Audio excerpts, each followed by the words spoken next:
सबको जय यीशु की।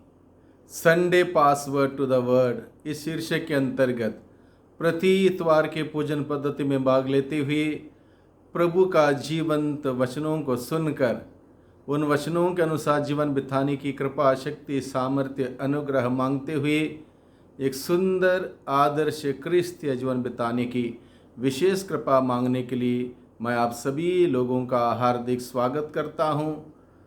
आज के दिन में हम लोग सामान्य काल के 18वें इतवार की पूजन पद्धति में भाग लेने वाले हैं और आज अगस्त की 2 तारीख है।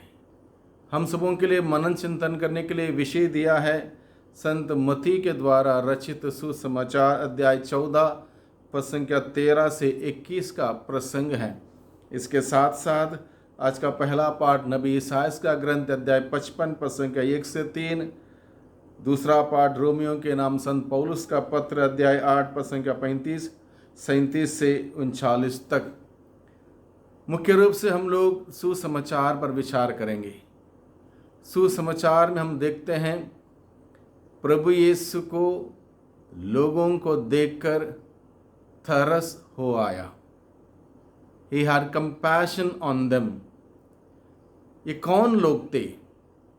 बहुत ही महत्वपूर्ण बात हम सबों के लिए ये जानना ज़रूरी है। कौन लोग थे? उस भीड़ में हर प्रकार के लोग थे। सामान्य लोग भी थे, प्रभु के खिलाफ बोलने वाले, टिप्पणी करने वाले लोग भी थे, संभवतः शास्त्री फरीसी भी थे। अलग अलग किस्म के लोग वहाँ पर थे, अलग अलग प्रकार के विचारधारा के लोग वहाँ पर थे। संभवतः ये वही लोग थे जिनसे प्रभु यीशु ने जानने का प्रयास किया था एक बार अपने शिष्यों के माध्यम से, लोग क्या कहते हैं कि मैं कौन हूँ। और उन लोगों ने किसी ने भी एक सटीक सही उत्तर नहीं दिया। किसी ने कहा यूहन्ना बपतिस्ता, किसी ने कहा नबियों में से एक, किसी ने कहा पुराने कोई नबी का नाम बताया। स्पष्ट रूप से किसी को भी मालूम नहीं था और इसलिए उन लोगों में से कभी प्रभु के ऊपर टिप्पणी भी की गई थी कि यह पापियों का मित्र है, ये पेटू और पियक्कड़ है। अलग अलग प्रकार से लोगों ने प्रभु यीशु के कार्यों पर उंगली उठाते हुए टिप्पणी की थी। जब अब दूतों को निकाला तब लोगों ने कहा यह तो बेल्ज़ेबुल की सहायता से नरक दूतों को निकालता है। ये सभी लोग थे और उन सभी लोगों को देखकर प्रभु को गुस्सा नहीं आया। प्रभु ने डांटा फटकारा नहीं ऐसे लोगों को। प्रभु ने उनकी कमियों को उजागर नहीं किया, बल्कि प्रभु यीशु को लोगों को देखकर उन पर तरस हो आया। He had compassion on them। यह है ईश्वर का दिल, यह है ईश्वर का स्वभाव, यह है ईश्वर का मनोभाव। तरस खाना, माफ़ करना, दया दिखाना, लोगों की ज़रूरतों में उनके लिए इंतज़ाम करना, प्रबंध करना, ये ईश्वर का दिल है। और इस ईश्वर के बड़े दिल को आज के दिन में हमें समझने के लिए आज के पूजन पद्धति हम सबों को बुलावा देती है कि ईश्वर का दिल हम सबों के लिए कितना बड़ा है, उसका मन हम सबों को कितना समझता है, कितना सही तरीके से समझता है और उसके बाद उस बड़े दिल से कितना प्यार हम सबों के लिए परोसा जाता है। इस बात को समझने के लिए आज की पूजन पद्धति हम सबों को बुलाती है।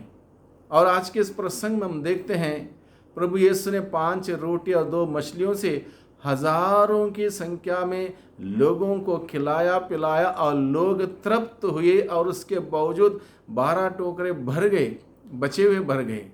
इसका मतलब ये होता है कि प्रभु के हाथों में अगर हमारे पास कुछ है, उसको हम अगर प्रभु के हाथों में समर्पित करें, वो बहुतायत में बदल जाता है। प्रभु हम लोगों से कुछ जो नहीं है उसको नहीं पूछता है। जो हमारे पास है, थोड़ा सा जो है, हमारे लिए कम है, हो सकता आर्थिक परिस्थिति हमारी बहुत कमज़ोर है, हो सकता हमारा स्वास्थ्य बहुत कमज़ोर है, हो सकता अपने हमारे घर परिवार में वो आनंद, खुशी, शांति, प्यार, मोहब्बत नहीं है, कम है। जो भी थोड़ा सा है उसको प्रभु के हाथों में समर्पित करें। जब हम प्रभु के हाथों में समर्पित करेंगे, प्रभु उसको बहुतायत से बदलता है। इसलिए प्रभु पहले अपने शिष्यों से कहने लगे, तुम लोग उन्हें खाने के लिए कुछ दे दो। तो प्रभु हम सबों से क्या कहता, आज भी प्रभु यही कहता है, जो ज़रूरतमंद है, जो भूखा है, जो प्यासा है, जिसके पास मतलब सुविधा नहीं है, अगर आप थोड़ा दे सकते हो तो प्रभु की सेवा हम करते हैं। दीन दुखियों की सेवा, प्रभु की सेवा। प्रभु आज भी हम सबों को यही कहता है कि तुम लोग ही उन्हें कुछ दे दो। और इस प्रकार से जब थोड़ा सा था, बड़े उदारता से प्रभु के हाथों में दिया, 5 रोटी और 2 मछली, प्रभु ने आशीष की प्रार्थना पढ़ी और वो बहुतायत में बदल गया। सबों ने खाया, खाकर तृप्त हुए। वर्ड इस्तेमाल किया है तृप्ति का, सैटिस्फैक्शन। केवल ईश्वर हमें तृप्त कर सकता है, अन्यथा इंसान की आशाएं, अभिलाषाएं, ख्वाहिशें, मनोकामनाएं बहुत ज़्यादा हैं। ईश्वर ही तृप्त कर सकता है। यानी कि जो हमारे पास तोड़ा है उसको लेकर हम हर दिन प्रभु के पास जाएं, प्रभु के हाथों में समर्पित करें, प्रभु उसको बहुतायत में बदल देगा और प्रभु हमें तृप्त करेगा। ये बात प्रभु हमें आज के दिन में सिखाता है। इसलिए हमें निराश होने की ज़रूरत नहीं है कि हमारे पास थोड़ा है, बहुत कम है। नहीं, प्रभु के हाथों में दें और प्रभु उसमें आशीष देगा। प्रभु आशीष देगा, सब कुछ हो जाएगा। तुम्हें उन्हें खाने को कुछ दे दो, ये बात प्रभु आज भी हम सबों से कहता है।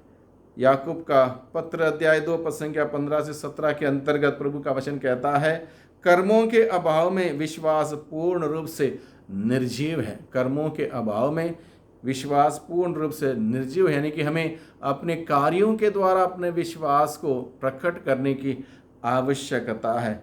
Jesus uses what we already have, Jesus asks us to give what we have. यानी कि हमारे पास जो है उसी को प्रभु पूछता है, जो नहीं है नहीं है, जो है उसी को प्रभु देने के लिए हमें बताता है। In the Eucharist Jesus continues to feed his people with the bread and with his own body and blood.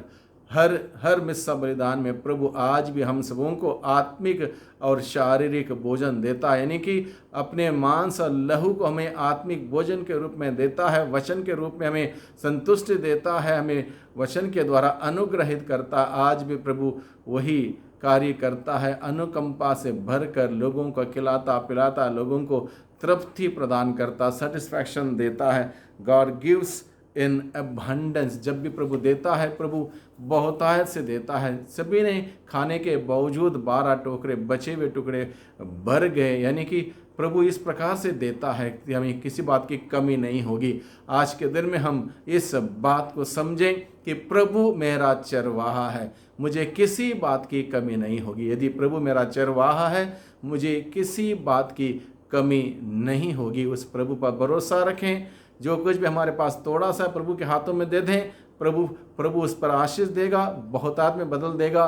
प्रभु हमें सेटिस्फैक्शन देगा, तृप्ति देगा और प्रभु में हम बढ़ते जाएंगे। इसलिए प्रभु के पास जाएं। वही प्रभु हम सबों पर अपनी आशीष भरे हाथों को बनाए रखें, ताकि हम निरंतर प्रभु के मेहरबानी से हम अपने जीवन में आगे बढ़ें, तरक्की करें, प्रभु की महिमा देखें, प्रभु की महिमा करें। सबको धन्यवाद, सबको जय यीशु की।